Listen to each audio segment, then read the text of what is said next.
It's your boy Black Uchiha, 3 long face, skinny body was popping YouTube. I'm back with another video. Alright, y'all, before we go ahead and get into this video, don't forget to like, comment, and subscribe. Hit the bell, get notifications. Comment, let me know what you think of the video. And subscribe if you watch my videos and you want to keep up with the content I release on this channel. But without further ado, let's get right into the video. You feels me? Ha.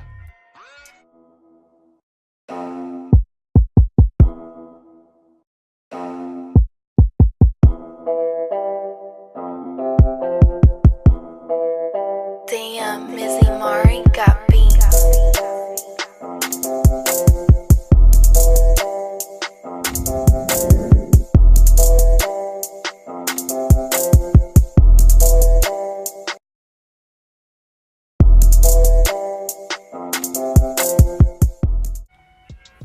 All right, y'all. So I'm honestly surprised myself because the last 2 weeks I was just really just waiting and seeing what was going to happen, guys. But honestly, the last 2 weeks we've actually gotten two extremely consistent Boruto episodes, and that's the thing. I try my hardest. I try not to get my hopes up or get way too excited for a Boruto episode, because you know what they can do to you, bro. Like, my heart was hurting throughout that Mitsuki arc. My heart was really hurt. They could have did so much, but man, these last two episodes was lit. Like Team 7 versus Yugo, Boruto versus Yugo, and my man's Konohamaru versus Yugo. All right, now for Konohamaru, it's a hit or miss, honestly. Because basically, we got the whole crazy scene in the beginning of episode 99 where Konohamaru fought against Yugo, and, you know, he had to help with Team 7. And it was really Konohamaru's time to shine. And then they really showed us my man's Konohamaru is a taijutsu genius. All right, with the kunai, it was lit. Like, honestly, he was doing some moves that made me think, like, okay, like, who taught my son how to box? You know, my son Naruto put you on with some jutsus, but like, he was really boxing when he kicked the kunai in Jugo's jaw. I was like, yeah, Konohamaru's about that business. But then obviously you get a glimpse of like the old Konohamaru, which is something they haven't done in a while, like the prankster type of Konohamaru. When he's caught mid-air by Jugo and he makes that face, and it had me completely rolling because he bopped him and sent Konohamaru flying. So it's one of those things like, yeah, Konohamaru's also still that bonehead. Like, let's not forget. It was a very good episode. Now, the thing about I say it's a hit or miss is because a lot of people are still on the thing of, like, you know, Sarada being the 8th Hokage, and like, it's just over for Konohamaru's dream. Like, he shouldn't even try it anymore. They should just completely ignore the fact that he wanted to be Hokage as a kid. My man's just 28 years old, and after the episode, basically, he's out for the next 4 to 5 days because of his fight with Jugo. And what's crazy is they try to make it seem like, well, it wasn't necessarily the fight that just wore him down. It was the fact that he got so much of his chakra drained. And a lot of people aren't really happy with that fact. But then when you think about it, if you really, really look deep into it, since you can get really technical, you know what I'm saying? They did try to nerf Konohamaru with the fact that, all right, yeah, he was really whooping Jugo's ass taijutsu-wise. But then when it came to Jugo, you know, draining his chakra for like, what, 3 seconds? Like, come on, bro. But then he hit him with like a powerful-ass wind Rasengan. And you saw the terrain, like, afterwards. My man's Jugo did eat it, but like, the terrain was completely demolished. Like, my nigga Konohamaru has a powerful Rasengan, right? All right, so it was never emphasized, unless I'm mistaken, somebody correct me now, it was never emphasized in Shippuden or the original Naruto about Konohamaru having like mass chakra reserves or good like chakra, you know, stamina, anything like that. It was just like, you know, he's the son of the grandson of the third Hokage, and, you know, he has, you know, Ash release, he has all these different types of jutsus, he can do the Rasengan, you know, he defeated Pain at the age of like a 12 years old, you know, he got some feats under his belt, you know what I'm saying? So like, why is my man's out of commission so early on? Like, basically for the rest of the mission, like for the next 4 days, just for having his chakra drained for 3 seconds. But then you can also implement into the fact that after he got his chakra completely drained, he used a powerful wind Rasengan. So basically, you know, maybe it was him doing that to himself. He shouldn't have used the jutsu that strong. Now his chakra's completely gone. Remember, my man's Momoshiki was taking chakra out of Naruto for like damn near half an hour. My man Naruto whooped his ass still in another dimension. But we can't go around comparing all Shinobi to Naruto because then that just wouldn't be fair, honestly. Let's be honest. But still, episode 99 was amazing. The animation, episode 98 was amazing. The animation, and what's crazy is this Jugo arc is actually interesting, guys. You guys know that I did release the spoilers for the upcoming episodes like a couple weeks ago, a couple video ago. You guys want to check that out.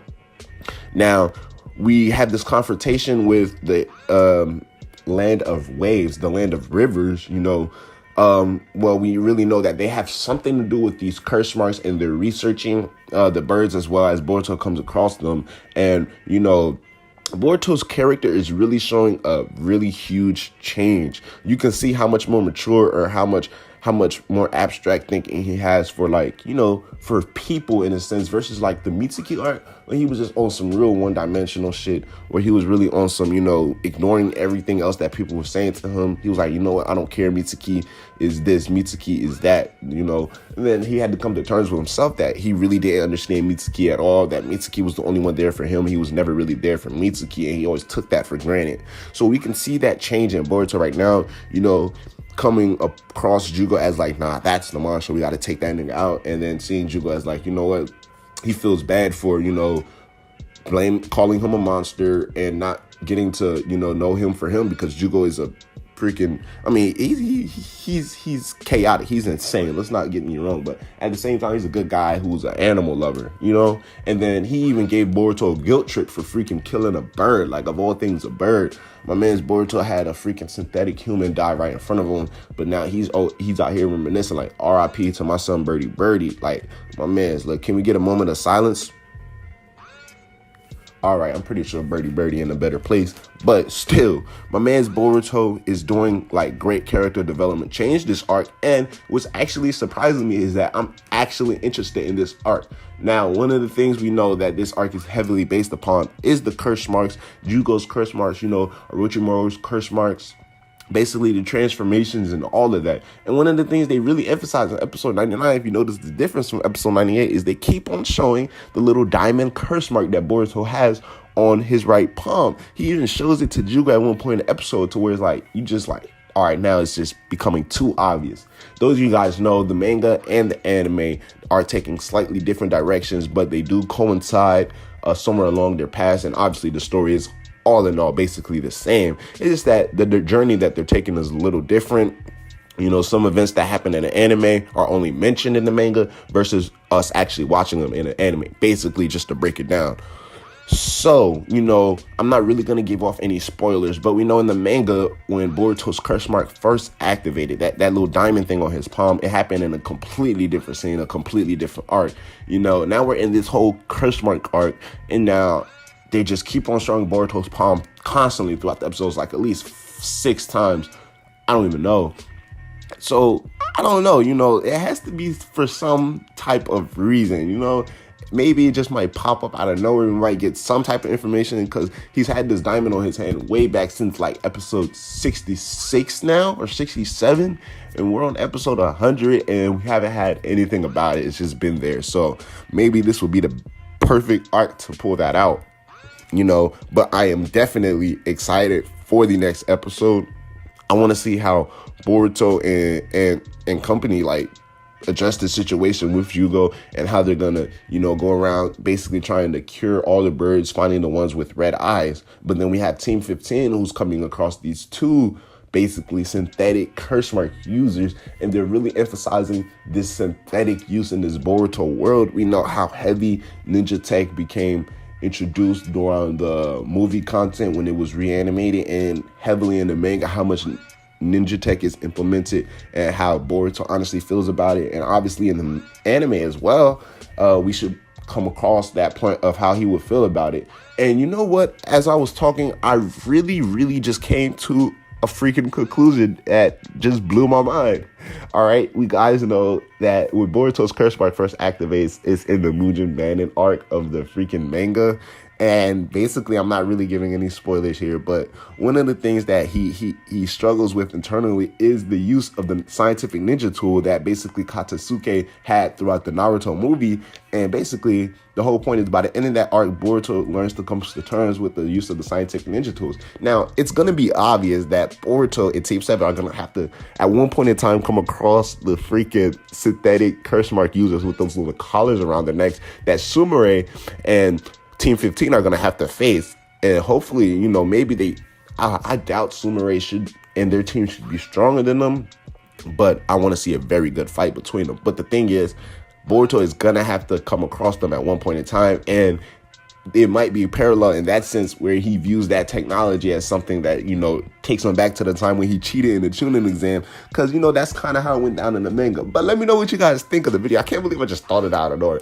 It's your boy Black Uchiha 3 Log Face, skinny body. Boruto episode 99 was fire. My son Konohamaru kicking kunais in anybody's jaw if you talking crazy. You know what I'm saying? So just let me know what's up. He's trying to holler at Hanabi. Comment, like, subscribe.